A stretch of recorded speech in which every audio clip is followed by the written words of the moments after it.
आज मैं क्या करने जा रहा हूँ? मैंने शीशे में अपना चेहरा देखा। क्या मैं वही अर्चित हूँ जिसे मोहल्ले भर में आज्ञाकारी बेटा कहा जाता था? आज मैं अपनी माँ को, अपनी पहचान की नींव को कहीं दूर अजनबियों के बीच छोड़कर आने का प्लान बना चुका था। समंदर की लहरें उस औरत के पैरों से टकराईं, पर उसे ठंड का एहसास नहीं हुआ। उसकी आंखें खाली थीं, जैसे यादों से बाहर कहीं भटक रही हो। कुछ दूरी पर खड़ा उसका बेटा बार बार घड़ी देख रहा था। घर पर बहू का गुस्सा उसका इंतजार कर रहा था। कब तक माँ माँ करते रहोगे? सुबह के शब्द अभी भी उसके कानों में गूंज रहे थे। या तो मैं या तुम्हारी बीमार माँ। ये आखिरी चेतावनी थी। माँ यहीं बैठिए, मैं अभी आता हूँ, उसने कहा। आवाज कांप गई। औरत चुपचाप रेत पर बैठ गई, जैसे आदेश मान लिया हो। जब घर लौटा तो समंदर पीछे रह गया, मगर पछतावा उसके साथ चला आया। मेरा नाम अर्चित है। मैं अपनी माँ का इकलौता बेटा हूँ। वही माँ जिसने मुझे पालने के लिए अपनी पूरी जिंदगी, अपनी जवानी और अपनी हर अधूरी इच्छा बलिदान कर दी। लेकिन आज मैं उसे उसी द्वार पर खड़ा छोड़ आया था जहां मुझे वो एक बोझ, एक रुकावट नजर आने लगी थी। कहानी यहाँ से शुरू नहीं होती। ये उस वक्त से शुरू होती है जब मैं बहुत छोटा था और दुनिया की सर्दी गर्मी से बिल्कुल अनजान था।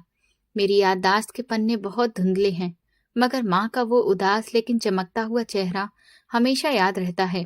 जब मैंने होश संभाला तो खुद को एक कच्चे मकान के आंगन में पाया। नाना नानी बूढ़े हो चुके थे और माँ हमेशा काम में लगी रहती थी। कभी कपड़े धोती तो कभी आंगन में झाड़ू लगाती। माँ, क्यों रो रही हो? क्या नाना ने कुछ कहा? मैंने एक बार उनकी गोद में सिर रखकर पूछा था। मेरा छोटा सा हाथ उनके गालों को छू रहा था। उन्होंने जल्दी से अपने आंसू पोंछे और उदास सी मुस्कान सजाकर बोली, नहीं मेरे बेटे, रो कौन रहा है? तुम्हारी आंखों में शायद कुछ पड़ गया होगा, इसीलिए तुम्हें लग रहा है कि मेरी आंखें गीली हैं। माँ तो बहुत खुश है कि उसका बेटा उसके पास है। वो जितना छुपाती थी, मुझे उतना ही महसूस होता था कि हम बाकी लोगों के जैसे नहीं हैं। मेरे पापा का साया मेरे सिर से तभी उठ गया था जब मैं सिर्फ 2 साल का था। परिवार वालों ने विधवा माँ को बोझ समझा और लालची चाचा और पत्थर दिल सौतेली दादी ने हमें घर से निकाल दिया। सहारा मिला तो नाना के घर पर, मगर वहां भी गरीबी का बसेरा था। एक दिन मैंने नाना को माँ से कहते सुना, बेटी, हमारी जिंदगी का क्या भरोसा? आज है, कल नहीं। तुम अभी जवान हो, अभी तो जिंदगी शुरू हुई है, इसलिए शादी कर लो ताकि तुम्हारा भी घर बस जाए। अकेली जिंदगी कटती नहीं है बेटी। माँ ने उस दिन पहली बार तेज आवाज और 2 टूक अंदाज में जवाब दिया। पापा, मेरा सहारा मेरा बेटा बनेगा। मैं उसके साथ जिंदगी गुजारूंगी, मगर अब किसी दूसरे आदमी का नाम अपने साथ नहीं जोड़ूंगी। मुझे डर है कि कहीं सौतेले बाप बनाकर मैं अपने अर्चित के साथ बुरा व्यवहार ना कर बैठूं, या कोई और उसे वो प्यार ना दे जिसका वो हकदार है। उसकी क्या गलती है कि वो मेरी वजह से अपनों के बीच भी अजनबी बनकर रहे? मैं इसे अनाथ होने का एहसास नहीं होने दूंगी। वो दिन था और आज का दिन है। माँ ने अपनी जवानी को पूरी तरह जैसे कहीं पर दफन कर दिया था। वो सिर्फ 25 साल की थी जब विधवा हो गई थी, मगर उन्होंने मेरी खातिर हर सुविधा, हर रिश्ता ठुकरा दिया। अर्चित बेटा, आज नाना की तबीयत ज्यादा खराब है, तुम घर पर रहो, मैं जरा काम से आती हूँ। माँ ने अपना फटा हुआ दुपट्टा सिर पर रखते हुए कहा। उनके आवाज में कमजोरी थी, मगर हिम्मत पहाड़ के जैसी थी। उनके हाथों में वो निशान थे जो दूसरों के घरों में बर्तन मांजने और पोछा लगाने से पड़ गए थे। वो पूरा पूरा दिन लोगों के घरों में मेहनत करती ताकि मेरे स्कूल की फीस चुका सके। नाना के देहांत के बाद तो जैसे हालात ने हमें दीवार से ही लगा दिया। नानी भी बिस्तर से लग गई थी, मगर माँ ने हिम्मत नहीं हारी। मैं खुद बीमार होती, उन्हें अक्सर सिर में बहुत तेज दर्द रहता, मगर वो कभी भी दवा नहीं लेती थी। कुछ भी नहीं हुआ बेटा, थोड़ी सी चाय पी लूंगी तो ठीक हो जाऊंगी। तुम ये पैसे रख लो, कल तुम्हारी स्कूल की ट्रिप है ना, वहां काम आएंगे। वो हमेशा यही कहती, लेकिन मेरे लिए वो एक से एक अच्छे जूते, नए कपड़े और साफ सुथरी ड्रेस हमेशा वक्त पर लेकर आती। मुझे कभी किसी चीज की कमी महसूस नहीं होने दी। एक बार मुझे तेज बुखार हुआ तो वो पूरी रात मेरे सिर के पास बैठी रही। सर्दी की कड़कड़ाती रात में उनके पास ओढ़ने के लिए ठीक से कंबल भी नहीं था, मगर वो मुझे अपनी गर्म गोद में छुपाकर रखती। माँ, आप सो जाइए, मैं ठीक हूँ, अब बुखार कम हो गया है, मैंने फिक्र करते हुए कहा था। जब तुम ठीक हो जाओगे बेटा, तब मुझे नींद आएगी ना। अर्चित, तुम ही तो मेरा सब कुछ हो, मेरी पूरी जिंदगी की कमाई, मेरा गुरूर। बस तुम पढ़ लिख कर बड़े आदमी बन जाओ, मेरी सारी थकान उतर जाएगी। उन्होंने मेरे माथे पर प्यार से हाथ फेरा। उस वक्त मुझे लगता था कि मैं अपनी माँ के बिना एक पल भी नहीं रह सकता। मैं उनका हाथ पकड़कर सोता था कि कहीं वो मुझे छोड़कर न चली जाएं। वक्त पंख लगाकर उड़ता गया। मैं पढ़ लिख कर एक मल्टीनेशनल कंपनी में अच्छी पोजीशन पर काम करने लगा। अब हालात बदल चुके थे।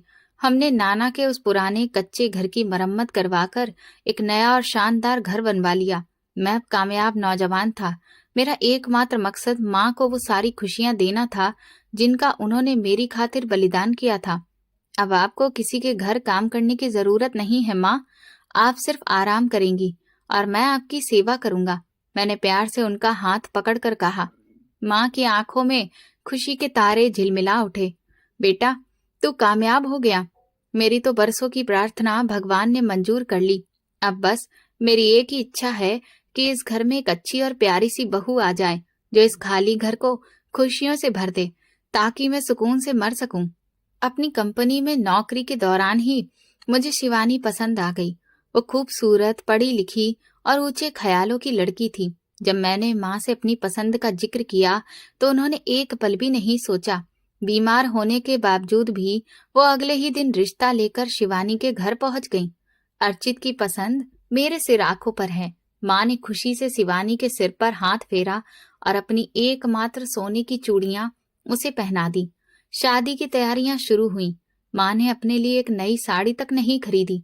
उन्होंने वही पुरानी रेशमी साड़ी जो बरसों पहले किसी शादी पर पहनी थी, उसी को धोकर प्रेस करवा लिया।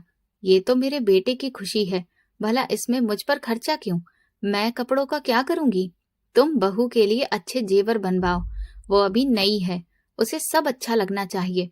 वो हर एक से यही कहती रहती। लेकिन इसी दौरान माँ की तबीयत बिगड़ने लगी। बरसों की मेहनत, अच्छी खुराक ना मिलना और खामोशी से सब बर्दाश्त करने की वजह से डिप्रेशन ने उनके दिमाग पर असर करना शुरू कर दिया था। शादी के कुछ दिन पहले ही उन्हें पहला दौरा पड़ा। वो अचानक सब कुछ भूल गईं, यहाँ तक कि मुझे भी पहचानने से इनकार कर दिया। तुम कौन हो? मेरे कमरे में क्यों घुस आए हो? बाहर निकलो यहाँ से, वो चिल्लाने लगी। उनकी आंखों में वो ममता गायब थी। वहां सिर्फ डर और अजनबीपन था। डॉक्टर ने चेकअप के बाद बताया कि ये डिमेंशिया है, जो भयंकर मानसिक दबावों और पुराने सदमों का नतीजा है। डर की हालत में वो सब भूल जाती, मगर जब वो ठीक होती तो उन्हें अपनी बीमारी का एहसास तक नहीं होता। वो दोबारा वही प्यार करने वाली माँ बन जाती। शादी हो गई, शिवानी घर आ गई। शुरू के कुछ महीने तो जैसे तैसे गुजरे, मगर फिर माँ के दौरे धीरे धीरे और बढ़ने लगे। वो कभी किचन में जलता हुआ चूल्हा खुला छोड़ देती, तो कभी आधी रात को घर का मेन गेट खोलकर गली में निकल जाती और कभी शिवानी को देखकर शोर मचा देती कि ये चोर है। अर्चित, ये क्या मजाक है? तुम्हारी माँ ने आज फिर मेरे दहेज के कपड़े अलमारी से निकालकर आंगन में फेंक दिए और कहने लगी कि ये किसी और के हैं। मैं ये सब और बर्दाश्त नहीं कर सकती, शिवानी ने गुस्से से दहाड़ते हुए कहा। शिवानी, प्लीज यार, वो बीमार है, वो जानबूझकर ऐसा नहीं करती, तुम थोड़ा सा धैर्य रखो। मैंने उसे गले लगाकर शांत करवाने की कोशिश की। धैर्य रखूं? अर्चित, मैं यहाँ एक पत्नी बनकर आई थी, कोई नर्स बनकर नहीं। लोग घर में आते हैं तो मुझे शर्मिंदगी होती है कि मेरी सास मानसिक मरीज है। मोहल्ले वाले तरह तरह की बातें करते हैं। मुझे लगता है कि उनके साथ रहते रहते मैं खुद पागल हो जाऊंगी। या तो उन्हें किसी पागल खाने में भेजो या फिर मैं ही चली जाती हूँ। शिवानी के शब्द जहर से भरे हुए थे। धीरे धीरे शिवानी की रोज रोज की शिकायतों ने मेरे दिल में जगह बनानी शुरू कर दी। मैं जब ऑफिस से थका हारा आता, शिवानी की तीखी बातों और तानों का सामना करना पड़ता। मोहल्ले के लोगों की अजीब नजरें मेरे लिए बोझ बनती जा रही थी। मुझे महसूस होने लगा कि मेरी तरक्की, मेरी जवानी, जिंदगी का सुकून और मेरा चमकता हुआ भविष्य उस बीमार औरत की वजह से दांव पर लग गया है। वो औरत जिसने मुझे जन्म दिया था, अब मुझे अपनी दुश्मन लगने लगी थी। आखिर तुमने क्या सॉल्यूशन निकाला है, शिवानी? मैं उन्हें किसी अस्पताल में नहीं भेज सकता, लोग बातें करेंगे। एक रात मैंने परेशान होकर शिवानी से पूछा, तुम ही बताओ, फिर इसका क्या सॉल्यूशन है? वो बोली, सॉल्यूशन तो बहुत ही साधारण है। उन्हें कहीं दूसरे शहर ले जाकर छोड़ आओ, जहां पर कोई भी उन्हें जानता ना हो और ना ही उनका कोई पता मिले। अगर वे यहाँ रहीं तो हमारी जिंदगी नरक बन जाएगी। देखो अर्चित, हमें अपनी जिंदगी जीनी है, हमें अपने भविष्य के बारे में सोचना है। कब तक इस बोझ को ढोते रहेंगे? शिवानी ने मेरे कंधे पर सिर रखकर धीमे और साफ अंदाज में कहा। उस रात मैं एक पल के लिए भी सो न सका।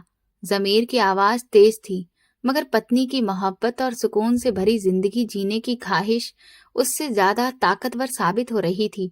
मैंने फैसला कर लिया कि मैं माँ को किसी ऐसी जगह पर छोड़कर आऊंगा जहां से वो कभी वापस ना आ सके। सूरत का समंदर का किनारा इस काम के लिए बेहतरीन था। वहां बहुत भीड़ होती थी और माँ को अक्सर दिन के वक्त ही दौरे पड़ते थे। आज वही मनहूस दिन था। मैंने माँ से झूठ कहा कि हम लोग घूमने जा रहे हैं। वो छोटे बच्चों की तरह खुश थीं। उन्होंने वही पुरानी रेशमी साड़ी पहनी हुई थी। अर्चित बेटा, सच में तुम मुझे समुंदर दिखाने ले जा रहे हो? तुम कितने अच्छे बेटे हो। उन्होंने मासूमियत से मेरा हाथ पकड़कर पूछा। हाँ माँ, आप बहुत दिनों से घर में बंद थीं। आज हम लोग खूब घूमेंगे फिरेंगे। मैंने उनकी आंखों में झांकने की हिम्मत ना करते हुए नजरें चुराकर कहा। हम समंदर किनारे पहुंचे। वहां लोगों की काफी भीड़ थी। समंदर की लहरें शोर मचा रही थी। बच्चे अपने माँ बाप के साथ रेत के घर बना रहे थे। हर तरफ हंसी मजाक था, मगर मेरे सीने में एक खौफनाक खामोशी पसरी हुई थी। मैंने अपनी माँ का हाथ मजबूती से पकड़ा हुआ था, लेकिन जैसे ही हम भीड़ के बीच पहुंचे, मैंने महसूस किया कि माँ का हाथ ढीला पड़ रहा है। उनकी नजरें भटकने लगी। वही खास तरह का दौरा अब उन्हें चेहरे पर उनके दिखने लगा था। अर्चित, ये कहाँ आ गए हम? ये इतने लोग कौन हैं? मेरा घर कहाँ है? उनकी आवाज में घबराहट और बेयकीनी थी। यही वो मौका था जिसका मैं इंतजार कर रहा था। मैंने धीरे से मगर जानबूझकर अपना हाथ उनके हाथ से छुड़ा लिया। वो एक लम्हे के लिए रुकी। शायद उन्हें एहसास हो गया था कि वो सहारा छिन गया है जिस पर वो अब तक टिकी हुई थी। अर्चित बेटा, कहाँ गए तुम? मेरा हाथ पकड़ लो, यहाँ बहुत भीड़ है, मैं खो जाऊंगी, मुझे डर लग रहा है। अर्चित, वो पागलों की तरह चारों तरफ देखने लगी। मैंने पीछे मुड़कर देखने की हिम्मत नहीं की। मैं तेजी से लोगों की भीड़ को चीरता हुआ आगे बढ़ता गया। मेरे चेहरे से ठंडा पसीना बह रहा था। दिल इतनी जोर से धड़क रहा था जैसे पसलियां तोड़कर बाहर निकल आएगा।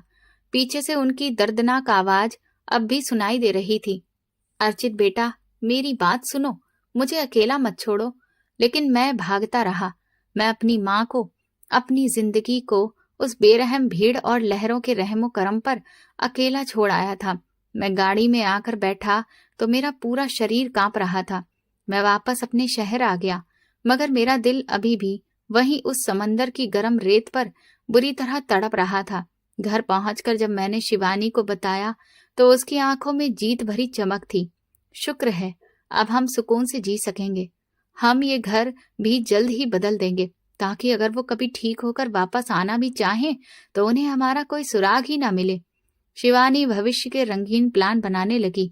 मैंने खामोशी से सिर झुका लिया। मुझे उस वक्त ये नहीं पता था कि जिस सुकून की खातिर मैंने अपनी माँ का सौदा किया है, वो सुकून मेरे मरने तक भी मेरी जिंदगी में कभी नहीं लौटेगा। मैंने एक ऐसी आग को चुनौती दी थी जो मुझे और मेरी पीढ़ी को जला डालने वाली थी। समंदर की वो गर्म रेत और लहरों का शोर मेरे कानों में चीख चीख कर गूंज रहा था। ये जो सफर मैंने अपने घर तक तय किया था, वो किसी बेजान लाश की तरह तय किया था। लेकिन शिवानी बहुत खुश थी। उसके अंदाज में कोई पश्चाताप या अफसोस नहीं था, बल्कि एक अजीब सी खनक थी। सुकून का तो पता नहीं शिवानी, मुझे तो ऐसा लग रहा है कि जैसे मैं अपना ही कोई हिस्सा वहीं छोड़ आया हूँ। मैंने खिड़की से बाहर देखते हुए कहा। सड़क पर दौड़ती गाड़ियां मुझे ऐसी लग रही थीं जैसे वे सब मुझसे दूर भाग रही हों। यहाँ सिर्फ ठंडा एहसास है। कुछ दिन गुजरेंगे तो तुम्हारा खुद ही मन लग जाएगा। मैं ठीक ही कह रही थी ना। एक मानसिक मरीज के साथ पूरी जिंदगी गुजारना कोई मजाक नहीं होता। शिवानी ने बेपरवाही से कंधे उचकाए और मोबाइल फोन में बिजी हो गई। अब ये घर मुझे काटने को दौड़ रहा था। वो आंगन जहां माँ अक्सर बैठी होती थी अब बिल्कुल खाली था। किचन से उनकी खांसी की आवाज नहीं आ रही थी और ना ही कोई मुझे ये कहने वाला था, अर्चित बेटा हाथ मुंह धो लो, मैं तुम्हारे लिए पराठे बनाए लाई हूँ। अर्चित, खड़े क्यों हो गए हो? जल्दी से अपना सामान पैक करो, हमें कल ही यहाँ से निकलना है। शिवानी ने कमरे में जाते हुए मुझे निर्देश दिया। कल? लेकिन इतनी जल्दी क्या है शिवानी? अभी तो मैं लौटा हूँ। मैंने हैरानी से उसे देखा। तुम समझते नहीं, अगर कल उनकी तबीयत ठीक हो गई और किसी ने उन्हें पहचान कर यहाँ पहुंचा दिया तो हमें फिर ये शहर छोड़ना होगा। ये कम से कम ये घर तो बदलना ही होगा ना, ताकि उन्हें हमारा कोई सुराग न मिले। शिवानी की प्लानिंग इतनी गहरी थी कि मैं दंग रह गया। अगले 24 घंटे मैं किसी रोबोट की तरह गुजारता रहा। मैंने घर का सारा सामान समेटा, माँ की चीजें एक कोने में ढेर बनाकर रख दी। उनका वो पुराना बक्सा वहीं पड़ा था जिसमें वो अपनी पूरी दुनिया छुपा कर रखती थी। मेरा दिल चाहा कि उसे वहीं छोड़ दूं, मगर फिर सोचा कि उसमें नाना नानी की कुछ पुरानी तस्वीरें होंगी, इसलिए उसे भी गाड़ी में रखवा दिया। फिर हमने अपना पुराना मोहल्ला छोड़ दिया और शहर के दूसरे कोने में एक नया मकान किराए पर ले लिया। ये घर बड़ा था, नया था और शिवानी की पसंद का था, मगर यहाँ की हवाओं में वो अपनापन नहीं था जो नाना के घर में था। देखो अर्चित, ये किचन कितना अच्छा है। अब मुझे किसी की दखल अंदाजी का कोई डर नहीं होगा। शिवानी नए घर की दीवारों को देखकर खुशी से उछल रही थी। हाँ, बहुत अच्छा है, मैंने बेमन से कहा। मेरी नजर बार बार दरवाजे की तरफ उठ जाती थी, जैसे मुझे उम्मीद हो कि अभी माँ अंदर दाखिल होंगी और कहेंगी, अर्चित, ये नया घर तो बहुत ही प्यारा है। रात हुई तो नींद मेरी आंखों से कोसों दूर थी। बाहर बारिश शुरू हो गई थी। बारिश की हर बूंद जैसे मेरे जमीर पर दस्तक दे रही थी। मुझे याद आया कि माँ को बारिश से बहुत डर लगता था। वो कहती थी कि जब बादल गरजते हैं तो मुझे लगता है कि भगवान जी हमसे नाराज हो जा रहे हैं। वो इस वक्त कहाँ होंगी? क्या किसी ने उन्हें सहारा दिया होगा?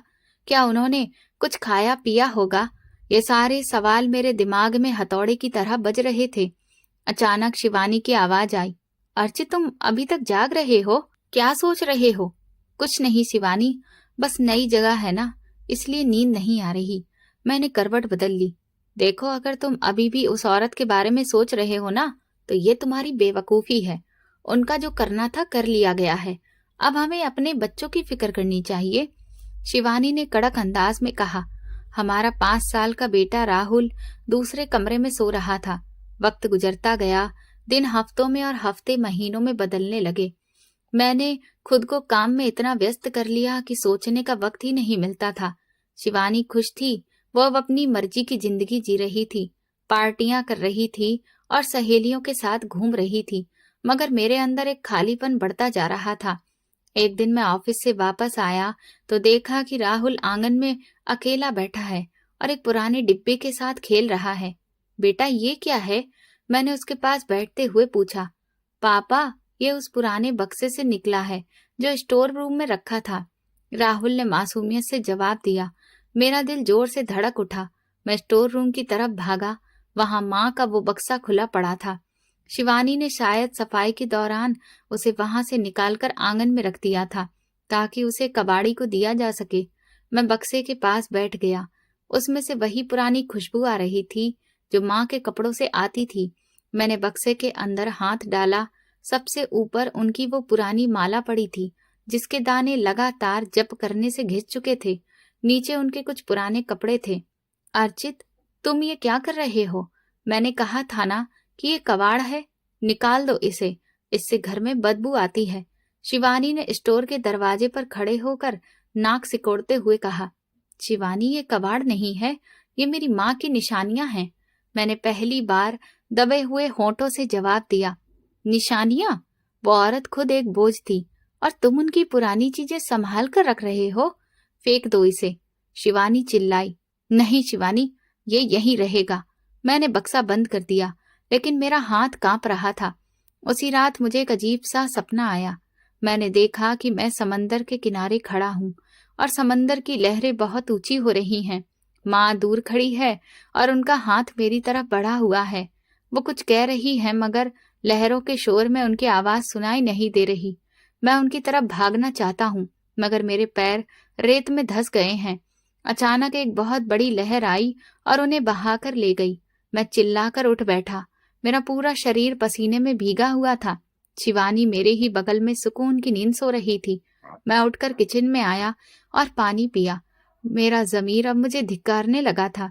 वे सभी लम्हे जब माँ ने भूखी रहकर मुझे खिलाया था, जब उन्होंने अपनी बीमारी छुपाकर मेरी खुशियों का ख्याल रखा था, सब एक फिल्म की तरह मेरी आंखों के सामने चलने लगे। ये मैंने क्या कर दिया? मैं इतना पत्थर दिल कैसे हो गया? मैं सिर पकड़कर वहीं कुर्सी पर बैठ गया। अगली सुबह मैंने इरादा कर लिया कि मैं उसी जगह फिर जाऊंगा और उन्हें ढूंढूंगा। मैंने शिवानी को कुछ भी नहीं बताया और ऑफिस का बहाना करके घर से निकल गया।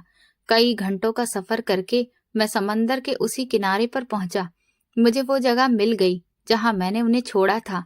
वहां मौजूद दुकानदारों, घोड़े वालों और ऊंट वालों से भी उनके बारे में पूछा।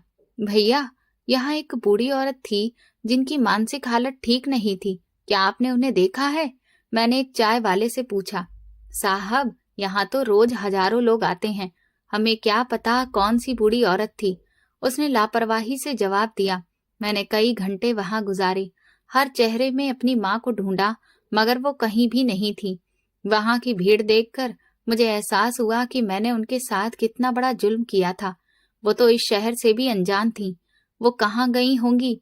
मैं नाउम्मीद होकर घर वापस लौट आया। शिवानी को मेरा ये व्यवहार अजीब लगने लगा था। अर्चित, तुम आजकल बहुत बदले बदले लग रहे हो। क्या बात है? उसने एक शाम चाय पीते हुए पूछा। कुछ भी नहीं, बस काम का प्रेशर बहुत है, मैंने छोटा सा जवाब दिया। देखो, अगर तुम अभी तक इस बात को लेकर बैठे हो तो ये फालतू की बात है। राहुल बड़ा हो रहा है, हमें उसके स्कूल के लिए पैसे जमा करने होंगे। हमें अपनी गाड़ी भी तो दूसरी लेनी है। इन फिजूल बातों में अपना वक्त बर्बाद मत करो। शिवानी ने मुझे सलाह दी, जैसे वो मुझे जिंदगी का असली मतलब समझा रही हो। मैंने शिवानी की तरफ देखा। वो कितनी खूबसूरत थी, मगर उसके अंदर की ममता और हमदर्दी जैसे कि मर चुकी थी। क्या मैं भी उसके जैसा बन गया था? क्या एक औरत की मोहब्बत में मैंने भगवान को भी भुला दिया था? उसी रात मैंने एक फैसला किया। मैं अब चुप नहीं बैठूंगा। मैं अपनी माँ को ढूंढ कर ही रहूंगा, चाहे मुझे अपनी पूरी दौलत ही क्यों न लुटानी पड़े। लेकिन एक बात मुझे खाए जा रही थी, एक अजीब सा सवाल जिसका अभी तक जवाब नहीं मिला था। जब मैंने माँ को छोड़ा था तो उनके चेहरे पर डर नहीं था, बल्कि एक अजीब सी खामोशी थी। क्या उन्हें पहले से पता था कि मैं ये करने वाला हूँ? ये सवाल मुझे बेचैन कर रहा था। मैंने सोचा कि शायद माँ के उस बक्से में कोई ऐसी चीज हो जो मुझे उनके बारे में कुछ बता सके। मैं दोबारा स्टोर रूम में गया और बक्सा खोला। इस बार मैंने एक एक कपड़े को ध्यान से देखना शुरू किया। वहां उनकी वो साड़ी भी थी जो उन्होंने मेरी शादी पर पहनी थी। मैंने उसे उठाया तो वो मुझे बहुत भारी लगी। उसके अंदर कुछ था। मैंने कपड़े की परतें खोली तो मेरी आंखें खुली की खुली रह गईं। उस साड़ी के अंदर एक छोटा सा पर्स छुपाया गया था, वही पर्स जो माँ हमेशा अपने दुपट्टे के पल्लू से बांध कर रखती थी। मैंने पर्स खोला तो उसमें कुछ पुराने नोट, मेरे बचपन की एक तस्वीर और एक कागज निकला। वो कागज कोई रसीद नहीं, बल्कि एक वसीयतनामा था जो नाना ने मरने से पहले माँ के नाम किया था। उसमें लिखा था कि नाना का वो घर जिसे मैंने दोबारा बनवाया था, वो दरअसल कानूनी तौर पर माँ के नाम पर था। मैंने तो सिर्फ उसकी मरम्मत करवाई थी, मगर उसकी असली मालकिन माँ ही थी। मेरा सिर चक्कर खाने लगा। अगर वो घर माँ का था तो मैंने उन्हें उनके अपने ही घर से बेदखल कर दिया था। मैंने शिवानी के कहने पर उनका अधिकार मारा था। अर्चित, तुम फिर ये कबाड़ लिए बैठे हो? शिवानी की आवाज ने मुझे चौंका दिया। मैंने जल्दी से वसीयतनामा छुपा लिया। शिवानी, अगर माँ वापस आ गई तो क्या तुम उन्हें एक्सेप्ट करोगी? मैंने उसकी आंखों में देखकर पूछा। कभी भी नहीं। वो पन्ना बंद हो चुका है अर्चित, उसे दोबारा खोलने की कोशिश मत करना। शिवानी ने दो टूक अंदाज में कहा और वहां से चली गई।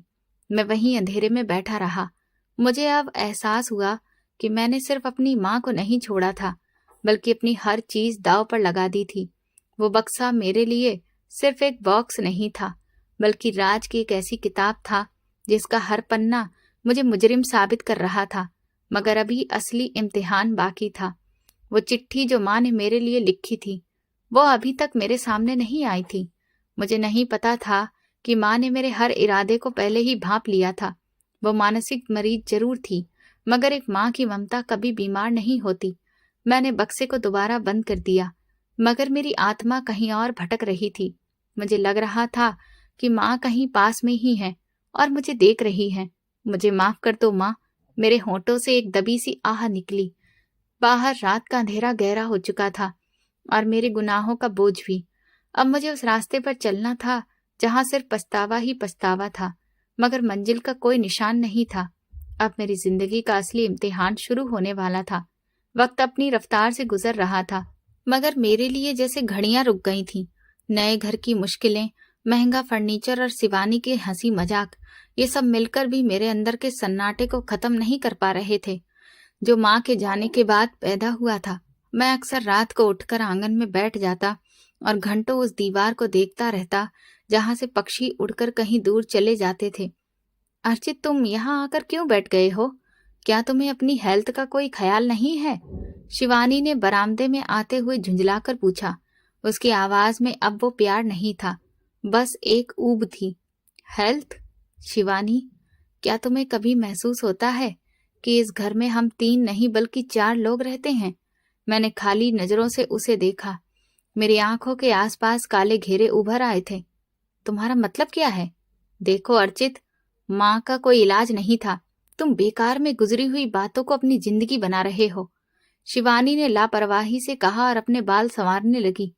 उसे अब सिर्फ अपनी खूबसूरती और सोशल पार्टियों की फिक्र रहती थी। वो गुजरी हुई बात नहीं है शिवानी, वो मेरी माँ थी। मैंने धीमे अंदाज में कहा। मेरे अंदर एक अजीब सी बेचैनी पल रही थी, जैसे कोई चीज मुझे अंदर ही अंदर खा रही हो। दिन गुजरने के साथ साथ मेरी हालत बदलने लगी। ऑफिस में काम के दौरान मैं अक्सर खो जाता।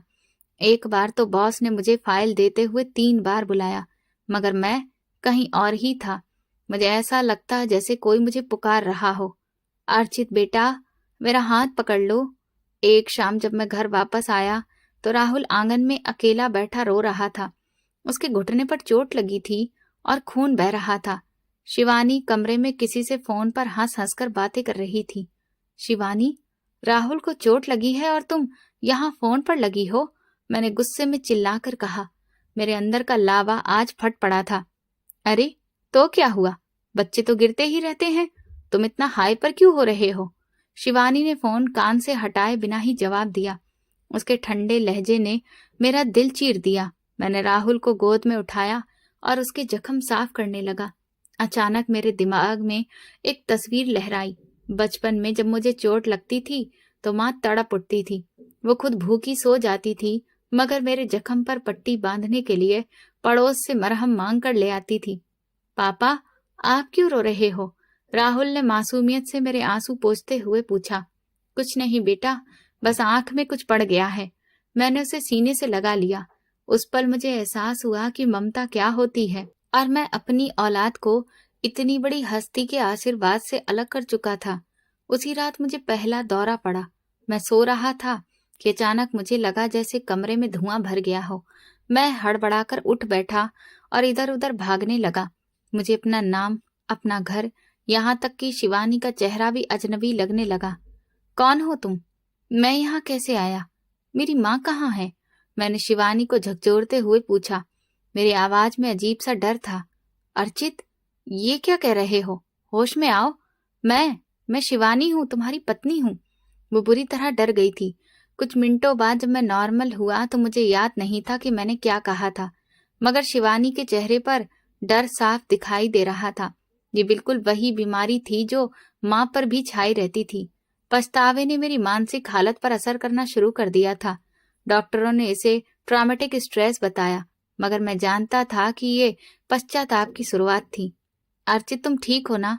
कल रात तुम बहुत अजीब बातें कर रहे थे। अगले दिन नाश्ते पर शिवानी ने हिचकिचाते हुए पूछा। मुझे कुछ भी याद नहीं शिवानी, बस ऐसा लगता है जैसे मेरा दिमाग दो हिस्सों में बट गया है। एक हिस्सा अतीत में भटक रहा है और दूसरा अभी भी डरा हुआ है। मैंने चाय का कप पकड़ते हुए कहा। मेरे हाथ हल्के हल्के कांप रहे थे। देखो, तुम्हें आराम की जरूरत है, हम कुछ दिनों के लिए शहर से बाहर चलते हैं, शिवानी ने राय दी। मगर मैं जानता था कि वो खुद उस माहौल से भागना चाहती थी। कुछ दिनों बाद मैं दोबारा सूरत गया। इस बार मैं किसी को बताए बिना निकला। समंदर के किनारे वही भीड़, वही लहरें, सब कुछ वही था। मैं घंटों उस जगह पर खड़ा रहा जहां मैंने आखिरी बार माँ का हाथ छोड़ा था। भाई साहब, आप यहाँ रोज आते हैं? किसी को ढूंढ रहे हैं क्या?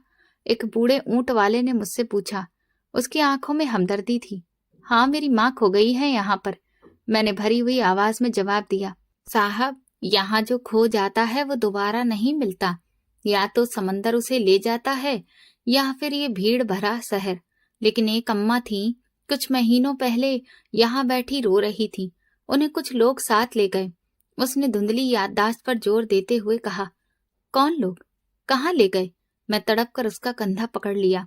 पता नहीं, कोई गाड़ी आई थी, शायद किसी ओल्ड एज होम वाले थे, उसने बेचारगी से कहा। मैंने सूरत के हर हॉस्पिटल, हर ओल्ड एज होम, हर थाने के चक्कर लगाए। मैं उनकी तस्वीर दिखाता, हाथ पैर जोड़ता, पैसे देने की पेशकश करता, मगर जवाब हर जगह एक ही था। ऐसी बहुत सी औरतें आती हैं, आपके पास कोई ठोस निशानी है? मैं टूट चुका था। जब मैं वापस अपने शहर आया तो शिवानी से मेरा झगड़ा बढ़ गया। वो मेरी इस हालत से परेशान हो चुकी थी। अर्चित, मैं अब इस पागलपन को और बर्दाश्त नहीं कर सकती। तुम हर वक्त अपनी माँ का राग अलापते रहते हो। तुमने खुद उन्हें छोड़ा था, अब ये ड्रामा क्यों कर रहे हो? शिवानी ने गुस्से से अपना बैग बेड पर पटक दिया। ये ड्रामा नहीं है शिवानी, ये मेरे जमीर की पुकार है। तुम नहीं समझोगी क्योंकि तुमने कभी प्यार किया ही नहीं, तुमने सिर्फ जरूरतें पूरी की हैं। मैंने सख्ती से जवाब दिया। मोहब्बत? अगर मैं तुमसे मोहब्बत न करती तो तुम्हारे इस बीमार दिमाग के साथ अब तक न रहती। राहुल पर क्या असर पड़ रहा है तुम्हें अंदाजा भी है? वो तुमसे डरने लगा है। शिवानी की बातें मेरे दिल पर तीर की तरह लगी। मैं राहुल के कमरे में गया। वो अपनी किताब में खोया था। मुझे देखकर वो एक पल रुका, फिर दोबारा पढ़ने लगा। मैं उसके पास बैठा, उसके सिर पर हाथ रखा। बेटा, मुझसे नाराज है क्या? मैंने प्यार से पूछा। नहीं पापा, बस मुझे डर लगता है जब आप गुस्सा करते हैं या जब आप भूल जाते हैं। उसने मासूमियत से मेरी तरफ देखा। उसकी आंखें बिल्कुल मेरी माँ जैसी थी। इसी दौरान शिवानी ने घर में बदलाव करने शुरू कर दिए। उसे लग रहा था कि शायद घर का माहौल बदलने से मेरी तबीयत ठीक हो जाए। उसने पुराना सामान कबाड़ में निकालना शुरू कर दिया। एक दिन जब मैं ऑफिस से आया तो देखा कि आंगन में वो पुराना बक्सा खुला पड़ा है। शिवानी उसमें से माँ के पुराने कपड़े निकालकर एक तरफ फेंक रही थी। शिवानी, तुम क्या कर रही हो? मैंने मना किया था ना कि इस बक्से को हाथ मत लगाना, मैं चिल्लाया। अर्चित, ये कबाड़ है, इसमें से बदबू आती है। मैं नई अलमारी बनवा रही हूँ, हमें इस पुराने सामान की जरूरत नहीं, शिवानी ने लापरवाही से कहा और एक दुपट्टा जमीन पर फेंक दिया। मेरा खून खौल उठा, मगर मैं चुप रहा। मैं झुककर वे कपड़े उठाने लगा। वही पुराने कपड़े, वही साधारण साड़ियां। अचानक मेरी नजर एक साड़ी पर पड़ी जो बिल्कुल नीचे दबी हुई थी। उसकी रंगत उड़ चुकी थी, मगर उसकी परत में कुछ छुपा हुआ था। मैंने उसे उठाया। वो अजीब सी भारी लगी। मेरी उंगलियां कांपने लगी। मैंने कपड़े की परत खोली तो मेरे होश उड़ गए। उसके अंदर एक छोटा सा चमड़े का पर्स सिला हुआ था। मैंने जल्दी से उसे निकाला और अपने कमरे में आ गया। शिवानी बाहर मजदूरों को हिदायत दे रही थी। उसे पता नहीं था कि मैंने क्या ढूंढ लिया है। मैंने कांपते हाथों से उस पर्स की सिलाई खोली। उसके अंदर कुछ पुराने नोट निकले, शायद माँ की जिंदगी भर की जमा पूंजी। लेकिन उनके बीच एक लिफाफा था जिस पर नीली स्याही से लिखा था, अर्चित के लिए। मेरा दिल जोर जोर से धड़कने लगा। मुझे लगा मेरा सीना फट जाएगा। ये माँ की लिखावट थी, वही कांपते शब्द, वही अक्षर जैसे उन्होंने कभी मेरी स्कूल कॉपी पर लिखा था। मैंने लिफाफा खोलने की कोशिश की, मगर हिम्मत जवाब दे गई। मुझे लगा जैसे उसके अंदर से माँ की सिसकियां सुनाई दे रही हों। क्या लिखा होगा इसमें? क्या उन्होंने मुझे बद्दुआ दी होगी या फिर कोई आखिरी शिकायत? बाहर बादल गरज रहे थे। वही काली रात, वही बारिश जो मन को डरा देती है। मैंने खिड़की से बाहर देखा। आसमान से गिरती हर बूंद जैसे मुझसे पूछ रही थी, तुमने उसे कहाँ छोड़ा? शिवानी कमरे में आई। उसके चेहरे पर अब भी वही बेरुखी थी। अर्चित, कहाँ लग गए हो? उसने पूछा। मैंने वो लिफाफा जल्दी से तकिए के नीचे छुपा दिया। मैं नहीं चाहता था कि शिवानी को इसका पता चले। अभी मेरी हिम्मत नहीं थी उसे पढ़ने की। मुझे लग रहा था कि जैसे ये चिट्ठी खुलेगी, मेरी जिंदगी की बाजी पूरी तरह पलट जाएगी। रात के पिछले पहर जब पूरा घर सो रहा था, मैंने धीरे से वो चिट्ठी निकाली। कमरे में खामोशी इतनी गहरी थी कि मुझे अपनी सांसों की आवाज भी हथौड़े की तरह लग रही थी। मैंने लिफाफे का कोना पकड़ा। चिट्ठी के अंदर से निकला कागज आंसुओं के धब्बों से भरा हुआ था। जैसे ही मेरी नजर पहली लाइन पर पड़ी, मेरे पैरों तले से जमीन निकल गई और आंखों के सामने अंधेरा छाने लगा। उस चिट्ठी में वो सच लिखा था जिसने मेरे पछतावे को कभी ना खत्म होने वाली सजा में बदल दिया था। माँ को सब पता था। उन्हें वो सब याद था जो मैं और शिवानी आपस में बातें करते थे। उन्हें सिर्फ एक बीमारी नहीं थी, बल्कि वो तो मेरी परीक्षा थी। मैंने चिट्ठी पढ़ना शुरू किया, मगर हर शब्द मेरे सीने में खंजर की तरह उतर रहा था। मेरे प्यारे बेटे अर्चित। मेरी जुबान से ये पढ़ते ही एक अजीब सी सिसकी निकल गई। मेरी माँ, मेरी प्यारी माँ। मेरी आंखों से आंसू ऐसे गिरने लगे जैसे वो भी मेरे साथ रो रही हो। उसमें लिखा था, मेरे बेटे, मैं तुम्हारी और तुम्हारी पत्नी की सारी बातें सुन चुकी हूँ। मुझे दूर कहीं छोड़ आओगे, इसका अंदाजा मुझे तभी हो गया था जब एक रात तुम शिवानी से कह रहे थे, तुम फिक्र मत करो, मैं इसका कोई ना कोई हल निकाल लूंगा। अर्चित, माँ का दिल तो वैसे ही कमजोर होता है, मगर उस दिन मैंने खुद को पत्थर कर लिया था। मैं जानती हूँ कि जब तुम ये चिट्ठी पढ़ोगे तो मैं तुम पर बोझ बन चुकी होंगी और तुम उस बोझ को उतार कर किसी अजनबी जगह फेंक आओगे। मुझे दौरे पड़ते हैं और मुझे कुछ याद नहीं रहता, ये सच है, लेकिन मेरा दिल कभी नहीं भूलता कि तुम मेरे वही छोटे अर्चित हो जिसे मैंने लोगों के घरों में बर्तन मांजकर और एक वक्त की रोटी खाकर पाला है। तुम्हारा चेहरा मुझे डर की हालत में भी नहीं भूलता। जब तुम बचपन में बीमार पड़ते थे तो मैं कई कई रातें तुम्हारे सिरहाने जाग कर गुजारती थी। अगर मेरा वजूद तुम्हारी खुशियों में रुकावट है तो मैं खुद तुम्हारे साथ चलूंगी, मैं तुम्हें रोकूंगी नहीं। मैंने वो चिट्ठी अपने सीने से लगा ली। मेरे अंदर कयामत टूट पड़ी थी। माँ को सब पता था। वो जानते बूझते उस मुश्किल सफर पर मेरे साथ चल पड़ी थी ताकि उनका बेटा खुश रह सके। मैं तुम्हें बद्दुआ नहीं दूंगी अर्चित, क्योंकि माँ की जुबान पर बद्दुआ नहीं आती। मगर मेरी बात याद रखना, हमेशा भगवान से डरना, क्योंकि माँ को छोड़ने वाले को दुनिया कभी सुकून नहीं देती। मैं तुमसे नाराज नहीं हूँ, बस एक प्रार्थना है कि तुम्हें कभी वो दिन न देखना पड़े जो तुम मुझे दिखा रहे हो। कल को तुम्हारी औलाद भी तुम्हें ऐसे ना छोड़ दे जैसे तुम मुझे छोड़कर आए हो। उसी पल मुझे अपने पीछे किसी की मौजूदगी का एहसास हुआ। मैंने मुड़कर देखा, मेरा बेटा राहुल दरवाजे पर खड़ा था। उसके मासूम चेहरे पर ऐसी संजीदगी और दुख था जो उसकी उम्र से कहीं ज्यादा था। पापा, आप रो क्यों रहे हो? क्या आपको भी दादी की तरह दौरा पड़ गया है? राहुल ने पास आकर मासूमियत से पूछा। मैंने उसे गले लगाना चाहा, मगर वो एकदम पीछे हट गया। उसकी आंखों में ऐसा सवाल था जिसने मेरी आत्मा के टुकड़े टुकड़े कर दिए। पापा, एक बात पूछूं? जब आप बूढ़े हो जाओगे और आपको डर लगने लगेगा तो मैं भी आपको समंदर पर छोड़ आऊंगा ना, और फिर हम अपना घर बदल लेंगे ताकि आप हमें ढूंढ ना सको। मैंने सब सुना था पापा। आप मम्मी से कह रहे थे कि दादी अब बोझ बन गई है। अपने 7 साल के बेटे के मुंह से ये सुनकर मैं दंग रह गया। मैं बड़ा हो रहा हूँ पापा, मैं आपसे सब सीख रहा हूँ कि अपने बुजुर्गों के साथ क्या करना है। राहुल के ये शब्द नहीं थे, वो जलते हुए कोयले थे जो उसने मेरे कलेजे पर रख दिए थे। नहीं राहुल, ऐसा नहीं कहते बेटा, मेरा मतलब वो नहीं था। मेरे होंठों से बड़ी मुश्किल से ये शब्द निकले, मगर वे शब्द मेरा साथ नहीं दे रहे थे। क्यों पापा, आपने भी तो यही किया था ना, दादी का हाथ छोड़ दिया था। मैंने वो दिन देखा था जब आप वापस आए थे और मम्मी बहुत खुश हो रही थी। मैं आपका बेटा हूँ, मैं वही करूंगा जो आपने किया। राहुल ये कहकर कमरे से बाहर निकल गया और मुझे ऐसा लगा जैसे वो मुझे मेरी अपनी ही तस्वीर दिखा गया हो। मेरा पूरा शरीर कांपने लगा था। पछतावा भी एक नासूर बनकर मेरी रगों में दौड़ रहा था। मैं पागलों की तरह उठा और शिवानी की तरफ बढ़ा, जो अभी तक वहीं खड़ी तमाशा देख रही थी। उसके चेहरे पर डर की लकीरें साफ दिख रही थी। देख लिया शिवानी, ये तुम्हारी परवरिश है। तुमने मेरे मासूम बेटे के दिमाग में जहर भर दिया। तुमने मुझसे मेरी माँ छीनी और आज मेरा बेटा मुझसे मेरा भविष्य छीन रहा है।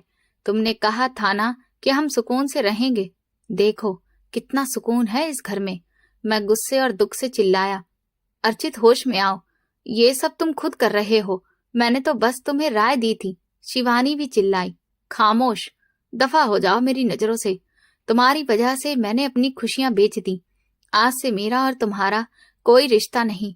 अगर तुम मेरी माँ को एक्सेप्ट नहीं कर सकती तो मैं अभी जा रहा हूँ। मैं उन्हें ढूंढ कर लाऊंगा, वरना कभी वापस नहीं आऊंगा। मैंने उसे झटका दिया और घर से बाहर निकल गया। मैं सीधा समंदर पर पहुंचा। आज समंदर का शोर ताने बनकर मेरे कानों से टकरा रहा था। अर्चित, कहाँ है तेरी माँ? लहरें जैसे मुझसे सवाल कर रही थी। मैं रेत पर घुटनों के बल बैठ गया और दहाड़ मारकर रोने लगा।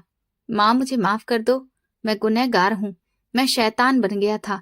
मैंने कई हफ्ते फिर उन्हीं सड़कों पर गुजारे। एक बार फिर हर ओल्ड एज होम, हर हॉस्पिटल, हर मंदिर की खाक छानी जहां लावारिस लोग तन्हा रहते थे। मैं खुद पागल बन चुका था। मेरे कपड़े गंदे हो चुके थे, दाढ़ी बढ़ गई थी और मुझे भी मानसिक दबाव की वजह से दौरे पड़ने लगे थे। मैं सड़क पर चलते चलते रुक जाता और लोगों के सामने हाथ जोड़कर पूछता, क्या आपने मेरी माँ को देखा है? उन्होंने सूती साड़ी पहनी होगी, वो मुझे ढूंढ रही होंगी। लोग मुझे पागल समझकर धक्का दे देते या तरस खाकर कोई सिक्का मेरी तरफ उछाल देते। एक दिन एक सामाजिक केंद्र के ऑफिस से जानकारी मिली कि एक भली औरत उनके ओल्ड एज होम में है, जिन्हें कुछ साल पहले समंदर से लाया गया था। मेरा दिल जोर जोर से धड़कने लगा। जब मैं वहां पहुंचा तो एक बड़े से हॉल में बहुत सारे बूढ़े लोग अपनी बारी का इंतजार कर रहे थे। एक दूर दराज कोने में वो वजूद दीवार से टेक लगाए बैठा था, जिसकी पहचान मेरे खून की एक एक बूंद में बसी थी। माँ! मैं हिचकियां लेते हुए उनके कदमों में गिर पड़ा। माँ ने धीरे से सिर उठाया। उनकी आंखों में वही पुरानी पहचान नहीं थी, बल्कि गहरी अजनबियत और दुख था। कौन हो तुम बेटा? मेरा अर्चित कहाँ है? वो आने वाला होगा। उसने कहा था कि वो मेरे लिए गुब्बारे लाएगा। उसने मेरा हाथ गलती से छोड़ दिया था ना। उन मासूम शब्दों ने मेरे सीने में खंजर उतार दिया। माँ, मैं ही हूँ आपका अर्चित, आपका वही कमबख्त बेटा। मुझे माफ कर दो, मैं आपको लेने आया हूँ। अब हम कभी अलग नहीं होंगे। माँ ने मेरा हाथ झटक दिया। नहीं, तुम वो नहीं हो। मेरा अर्चित बहुत अच्छा था। वो मेरी तस्वीरें भी संभाल कर रखता था। वो मुझे कभी नहीं छोड़ सकता। तुम यहाँ से चले जाओ, मैं अपने बेटे का इंतजार कर रही हूँ। मैं घंटों उनके पैरों में पड़ा रोता रहा, माफी मांगता रहा। ओल्ड एज होम के एडमिनिस्ट्रेशन ने ये सब देखा तो उनकी आंखों में भी आंसू आ गए। आखिरकार जब मैं तड़प कर उनका दामन थामे और अपनी जिंदगी का वास्ता दिया तो उनकी आंखों में एक लम्हे के लिए चमक आई। उन्होंने कांपते हाथों से मेरा सिर सहलाया। वो पल ऐसा था जैसे तपती हुई दोपहर में किसी ने ठंडा पानी डाल दिया हो। मैं माँ को वापस घर ले आया। वो बहुत चुप रहती थी। मैं उनकी हर जरूरत का ख्याल रखता हूँ, उनके पैर दबाता हूँ, अपने हाथों से खाना खिलाता हूँ। शिवानी अब घर में एक सामान की तरह रहती है। वो माँ के सामने नजर नहीं उठा पाती क्योंकि राहुल अब उससे बात ही नहीं करता। मेरा बेटा अपनी माँ से नफरत करता है क्योंकि उसने अपनी दादी के साथ जो किया वो राहुल के नन्हे दिल पर एक गहरा जख्म बन गया है। माँ बाप जब कमजोर होते हैं, जब वे एक बच्चे की तरह जिद्दी हो जाते हैं, तो वे बोझ नहीं होते। वे दरअसल हमारे कर्मों को सुधारने का सुनहरा मौका होते हैं। जो औलाद इस इम्तिहान में फेल हो जाती है, वो पूरी जिंदगी दुनियादारी में कितनी ही कामयाब क्यों ना हो जाए, अंदर से हमेशा खाली और नाकाम ही रहती है। मैं आज भी जब माँ को सोते हुए देखता हूँ तो वो चिट्ठी याद आ जाती है और मेरा वजूद शर्मिंदगी की आग में जलने लगता है। पछतावा शायद कभी खत्म नहीं होता, बस इंसान उसके साथ जीना सीख लेता है। तो दोस्तों, अगर आपको ये कहानी पसंद आई है और आप किस शहर से हैं ये कहानी सुन रहे, कमेंट करके जरूर बताएं। वीडियो को लाइक करें, हाइप दें और ज्यादा से ज्यादा शेयर करें। चैनल पर नए हैं तो सब्सक्राइब करें और नोटिफिकेशन बेल दबाएं ताकि अगली अपडेट सबसे पहले आपको मिले। ये कहानी पूरी तरह से काल्पनिक है। इसमें दिखाए गए सभी पात्र, घटनाएं और स्थान कल्पना पर आधारित हैं। किसी भी व्यक्ति, परिवार या वास्तविक घटना से इसका कोई संबंध नहीं है। कहानी का उद्देश्य केवल सामाजिक संदेश और मानवीय संवेदनाओं को प्रस्तुत करना है, ना कि किसी की भावनाओं को ठेस पहुंचाना। धन्यवाद।